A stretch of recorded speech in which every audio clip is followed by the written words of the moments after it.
Hi, I'm Ted Garnett and I'm glad you're here. Welcome to the 8-Minute A-Game.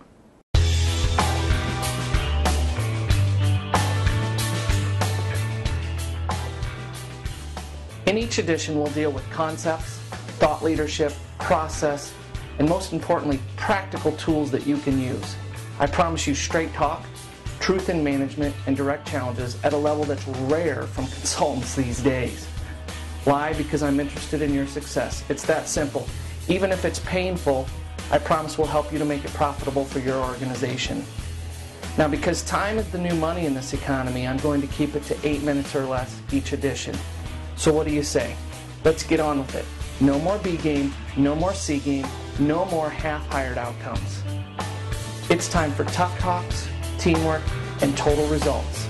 Bring your A game or go home.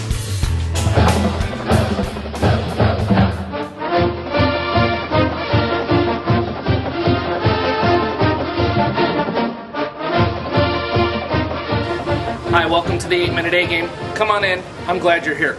Today's topic is the formula for speed. Well, I'm working with a client here in Oklahoma, and I thought we'd stop over to Oklahoma University in Norman, Oklahoma, and check out the university campus a little bit. There's a lot of deep, rich tradition here at this university, including their team sports nickname, which is the Sooners.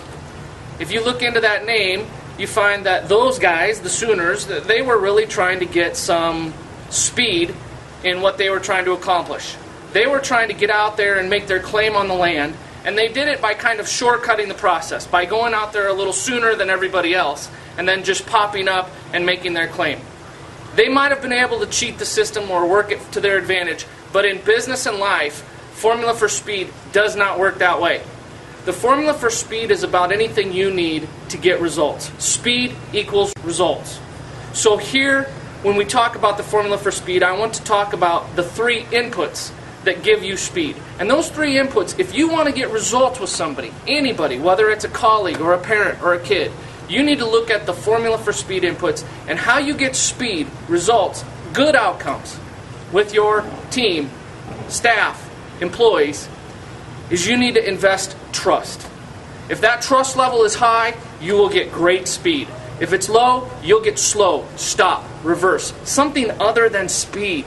That's not good. So we've got to figure out how to get that trust up. And to get trust, you have to invest in relationship.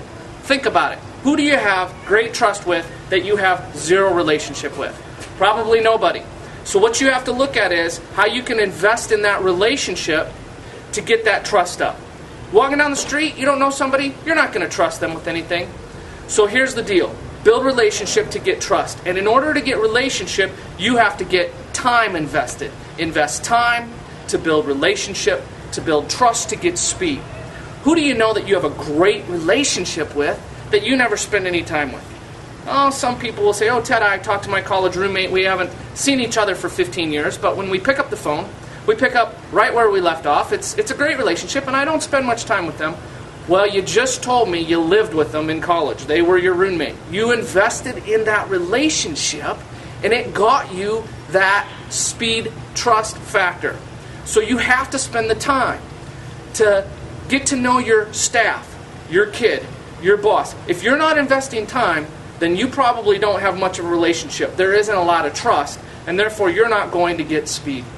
So when you look at this formula, you figure out where in your life you're not getting speed. Where in your work, professional environment do you need better results? And then go back through the formula. Invest the right amount of time, the appropriate amount of time to get the appropriate level of relationship, to get to that level of trust so that you can gain a higher level of speed. Work on that, and next time we'll talk about the difference between leadership and management. What is the difference on a university like this? Maybe we should interview some business students and see what they're doing these days. I'll give you the insight on that so that you can look at the toolboxes and work on them. Otherwise, between now and then, you know the deal. Bring your A game or go home.